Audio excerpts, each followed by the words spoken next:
fighting them. This is where I have the biggest question mark slash makes no sense slash disappointment. Is that Namor gets his ass beat by a female. Sorry, not female. A person who has no fighting experience. He saved himself. Yeah.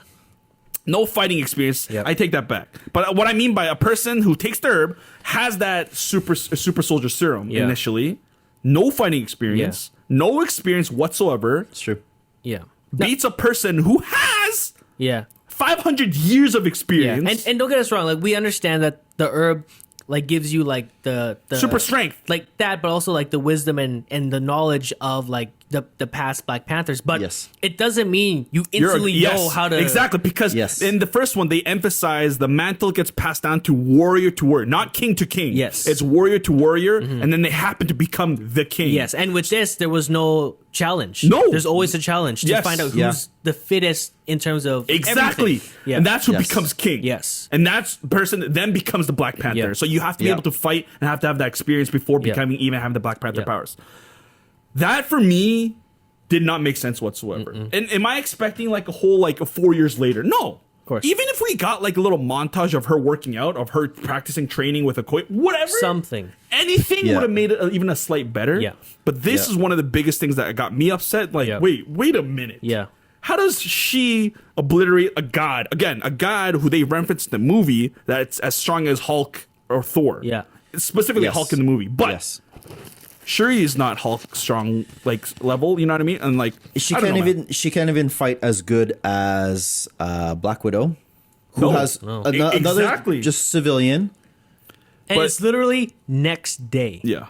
Dude, you that's, know, that's what I'm saying. Like you know what's so funny is that when we're all onboarding the ship, they're like, good morning. Good morning. Like, you guys are going to die. They didn't get it together. Like they didn't get on the ship together. And then all of a sudden say goodbye. Some of you will never be seen again. Oh, but good morning. Did you guys eat? So here's the thing. And another thing that I like benefit of the doubt is you know how Okoye and her like other fighter have these new suits. Yes. They're like Iron Man suits. They have the new tools and everything to give them agility. Shuri built them suits. Right? Shuri built them suits. Benefit of the doubt, they are one of the best warriors in the world. So that gives them that little bit of help, that edge of they're able to maneuver. They can adapt suits. quickly. They can adapt quickly. I still don't agree with it because that still doesn't make sense to me. They didn't have time to train in them. People that are able to run in those mobile suits had like years of practice and experience, or they're one of the smartest people in the world, like Tony Stark. Were the suits not given like? The suits were definitely shown a few times throughout the movie, but wasn't the suit given? The suits were introduced to them when she was making the herb. When she made the herb, she became Black Panther. The next morning, they went to go fight. Okay. No, but she was also in the process of making it when. Sure, I know, but how? Yeah. I got. That's why I say benefit of the doubt that they're the best warriors in the world. Okay, but even that stuff makes no sense to me. Yeah, it just like like the mantle of Black Panther. We know as a fact they've been with the mantle for a while. They know how to use the tools. They know how to fight in the suit. Like they experience. Even Riri, she's been building that suit for years. She says, and she's been practicing it. That's why she can maneuver in it so well. Sense. You know what I mean? So again, benefit of doubt of Okoye, best one of the best warriors on land. It's okay. Training montage. Sure. Exactly. Right. There you go. Anyway, nothing happens. Well, actually, you know what? The CG, that part where Shuri is on the ship and everyone is just fighting each other, trash. Absolute trash. Really? It reminded me of when T'Challa and Killmonger were downstairs in the tunnel and they were like fighting in one shot and everything's so fluid. It looked terrible. Anytime there was fast moving action for me, the movie was actually. It threw me out of the movie. I thought the whole movie, the CG for me was not questionable. For me, CG was only good when they showed up close-ups where they had to pay attention to the details. That's where I felt it was okay. But whenever there's action, fast-pacing stuff, I just couldn't. Interesting. How I feel about CG, as long as I don't notice, as long as it doesn't stick out, it could be bad CG, but as long as it doesn't stick out and you've hid your mistakes in a certain way, I'm cool with it. Right. So that's why I have maybe a higher tolerance for bad CG than you guys.